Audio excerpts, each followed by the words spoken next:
Shalom Sobat WB yang terkasih.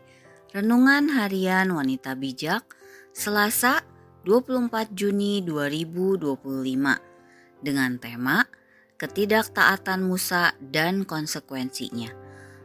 Firman Tuhan diambil dari Kitab Bilangan pasal 20 ayat 2 sampai dengan ayat 13. Dilanjutkan dengan Kitab Ulangan pasal 31 ayat 1 sampai dengan ayat 8. Kitab Bilangan pasal 20 ayat 2 sampai dengan ayat 13 dilanjutkan dengan Kitab Ulangan 31 ayat 1 sampai dengan ayat 8. Sebelum kita membaca firman Tuhan, marilah kita berdoa. Terima kasih Tuhan Yesus untuk kasih karunia dan berkat yang Tuhan berikan buat kami. Kami ada sampai hari ini semua karena kasih karunia-Mu. Tuhan Yesus, bila sebentar kami akan mendengarkan sebagian dari firman-Mu. Biarlah apa yang kami dengarkan ini bisa menjadi rema di dalam kehidupan kami dan kami lakukan di dalam kehidupan kami sehari-hari. Terima kasih Tuhan Yesus. Dalam nama Tuhan Yesus kami telah berdoa. Haleluya. Amin. Kitab Bilangan 20 ayat 2 sampai dengan ayat 13. Demikianlah sabda Tuhan. Dosa Musa dan Harun. Pada suatu kali ketika tidak ada air bagi umat itu, berkumpullah mereka mengerumuni Musa dan Harun. Dan bertengkarlah bangsa itu dengan Musa. Katanya, sekiranya kami mati binasa pada waktu saudara-saudara kami mati binasa di hadapan Tuhan, mengapa kamu membawa jemaat Tuhan ke padang gurun ini, supaya kami dan ternak kami mati di situ?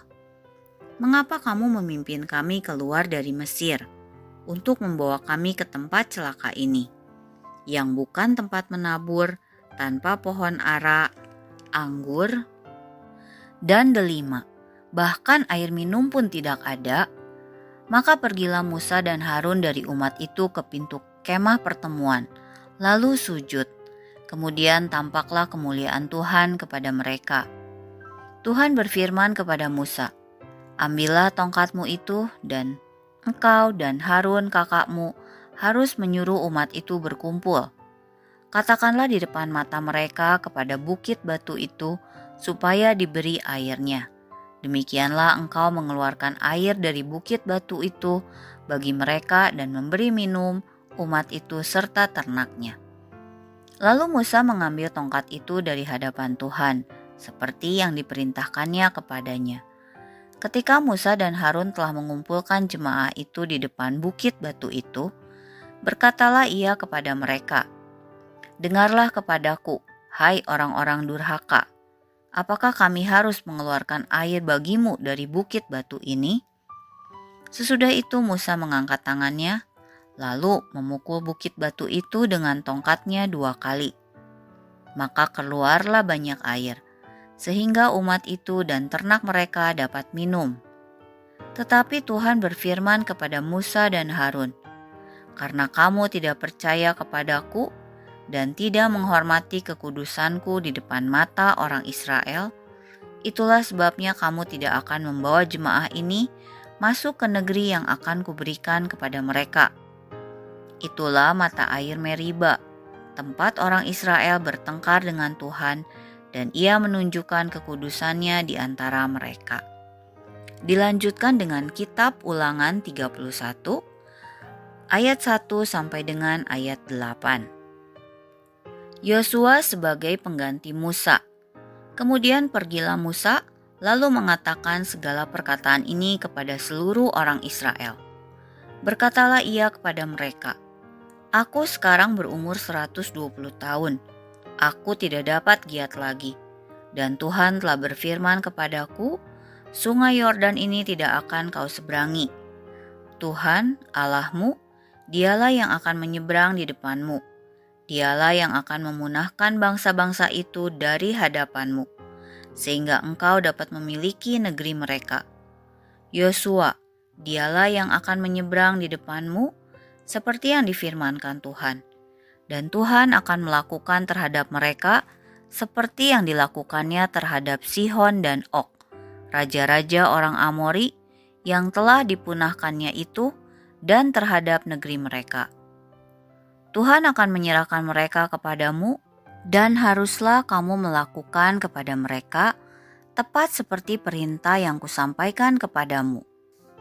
Kuatkan dan teguhkanlah hatimu, janganlah takut dan jangan gemetar karena mereka. Sebab Tuhan Allahmu, Dialah yang berjalan menyertai engkau, Ia tidak akan membiarkan engkau dan tidak akan meninggalkan engkau. Lalu Musa memanggil Yosua dan berkata kepadanya di depan seluruh orang Israel, kuatkan dan teguhkanlah hatimu, sebab engkau akan masuk bersama-sama dengan bangsa ini ke negeri yang dijanjikan Tuhan dengan sumpah kepada nenek moyang mereka untuk memberikannya kepada mereka, dan engkau akan memimpin mereka sampai mereka memilikinya. Sebab Tuhan, Dia sendiri akan berjalan di depanmu. Dia sendiri akan menyertai engkau. Dia tidak akan membiarkan engkau dan tidak akan meninggalkan engkau. Janganlah takut dan janganlah patah hati. Demikianlah sabda Tuhan. Berbahagialah setiap kita yang membaca, merenungkan dan melakukannya di dalam kehidupan kita sehari-hari. Haleluya. Amin. Marilah kita merenungkan firman Tuhan hari ini dan temukan hal apa yang menjadi bentuk ketidaktaatan Musa kepada Allah. Bagaimana Musa menyelesaikan tanggung jawab yang Tuhan percayakan kepadanya? Sobat WB yang terkasih, tampaknya seperti ketidaktaatan kecil dan secara logika, kekesalan dan kemarahan Musa menghadapi bangsa Israel ketika tidak ada air adalah hal yang wajar. Namun, tidak demikian bagi Tuhan. Musa bersama dengan Harun diminta untuk mengumpulkan umat Israel dan berbicara di depan mata mereka kepada bukit batu di Meriba untuk mengeluarkan air. Tetapi sebaliknya, dia memukul bukit batu itu dengan tongkatnya hingga 2 kali. Air keluar dan umat Israel dan ternak mereka dapat minum. Tetapi bagi Tuhan, apa yang dilakukan oleh Musa adalah bentuk ketidakpercayaannya kepada Tuhan. Musa tidak menghormati kekudusan Tuhan di depan mata orang Israel. Dan sebagai konsekuensinya, dia tidak akan masuk ke negeri yang dijanjikan Tuhan. Bukankah hal seperti ini kadang kita pun mengalaminya? Saat harus mengambil keputusan penting dan secara pribadi, kita tahu keputusan apa yang harus kita buat, namun karena pertimbangan-pertimbangan dan logika kita, maka kita pada akhirnya memilih untuk membuat keputusan yang jelas-jelas tidak sesuai dengan kebenaran firman Tuhan. Kompromi atau membenarkan sikap hati yang salah adalah sebuah bentuk ketidakpercayaan kita kepada Tuhan. Dosa adalah dosa. Dosa bukanlah kelemahan, dan setiap dosa pasti ada akibatnya. Sobat WB yang terkasih, jika ketidakpercayaan kepada Tuhan adalah sebuah dosa, maka kita perlu waspada di saat kita merasa ragu. Itulah kesempatan terbaik untuk mengambil waktu tenang dan berdialog dengan Tuhan. Melatih hati dan pikiran kita untuk menjadi jernih, sehingga kita dapat mendengar suaranya. Percayalah bahwa Tuhan pasti menolong. Tuhan terlebih rindu untuk kita mempercayainya dengan segenap hati kita, karena itulah tandanya kita menghormatinya. Sebelum kita membagikan firman Tuhan kepada rekan-rekan di dalam kelompok pemuritan kita atas berkat yang kita terima dan komitmen kita, marilah kita berdoa. Terima kasih Tuhan Yesus untuk firman-Mu hari ini yang mengingatkan kami Tuhan agar kami selalu percaya kepada-Mu dan kami selalu untuk taat kepada firman-Mu.